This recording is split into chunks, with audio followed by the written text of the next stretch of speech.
What's the feeling after the week of practice? It was a good week. I love how our guys responded, came back. They improved big time this week in practice on both sides of the ball. I saw more attention to detail, more effort to make stuff work. Really good week of practice. I feel great about where we are.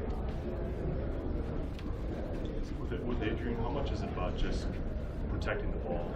He lost a couple of fumbles. Yeah, I don't want to make a story where it isn't like he's turned it over 20 times. So to me, it's not an issue. But I also don't want it to become an issue. We preach ball security all the time and take care of the football and the importance of the turnover margin.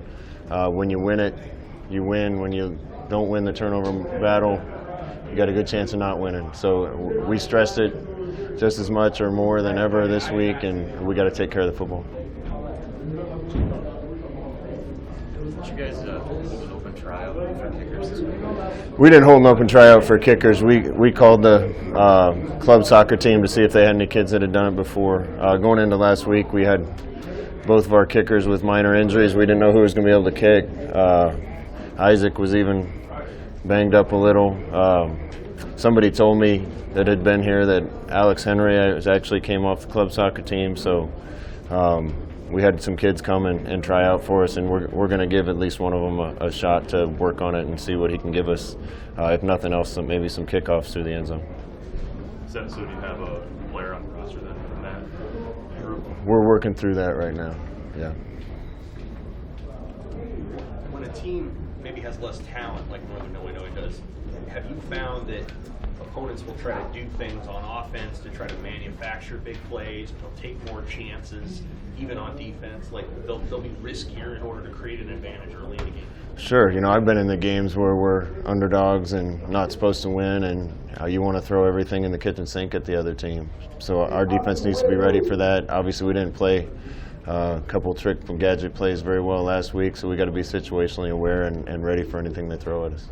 With 3 home games coming up in 4 weeks, how big a recruiting stretch is this for your staff? Yeah, this is big.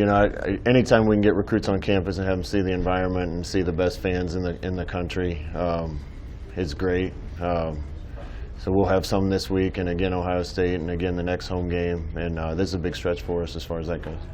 Scott, outside of the duck position or the duck type guys, you guys have had one pass caught by a receiver this year so far. What's the biggest key to getting those guys more involved?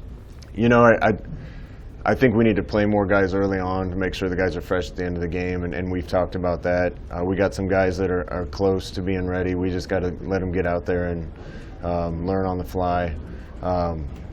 Otherwise, we just got to get open and make sure the ball finds us. And it's an anomaly to me that a couple of those guys haven't seen a ball yet, but that can't keep up. It's inevitable that the ball is going to get to them, and they need to make plays when it happens. Now that Cam Jurgens has a couple games under his belt, do you notice any more confidence in him than maybe the beginning of fall camp? Yeah, Cam's a stud. He's getting closer to 100% healthy. I don't think he's been 100% yet, but every week that goes by, he feels better. You got to remember, too, he's playing his 3rd football game at Nebraska and didn't play a lot late in his career in high school. So I love where he's headed. There's just a learning curve with him and a lot of other of our young guys.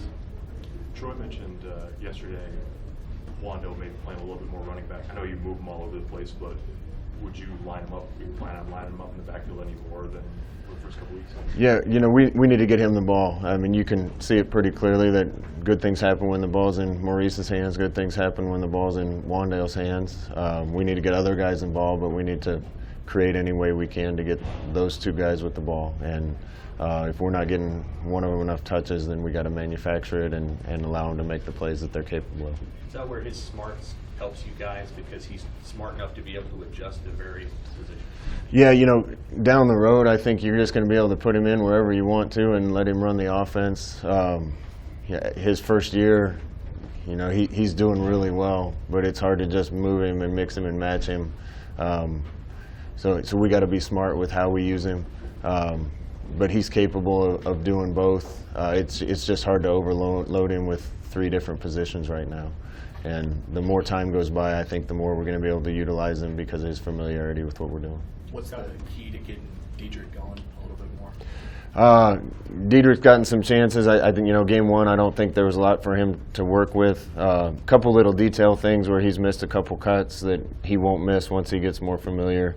I still expect great things out of him this year. He's going to be a big part of what we're doing tomorrow and beyond, or Saturday and beyond. When you guys are behind it down in distance a little bit, do you want your guys to be a little more comfortable maybe than they've looked with not running tempo?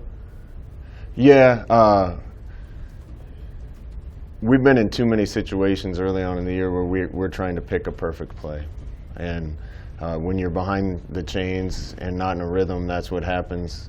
And that's not really who we are. So we got to be better on first down, and we got to stick to what we know and what we can do well, and what the guys know and can do well. And the key to that's having good first downs, having good second downs, so we're not in situations where these guys Saturday are going to stand 6 or 7 guys up at the line of scrimmage and be coming from every direction on 3rd and long. So as many 3rd and longs as we can stay out of, the better off we are.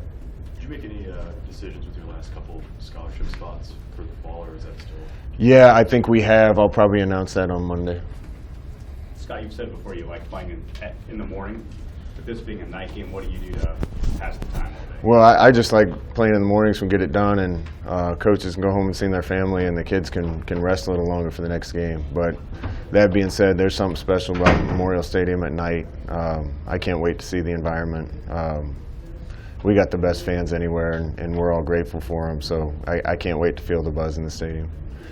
During the day, probably just sit around and watch more film and make sure prepared.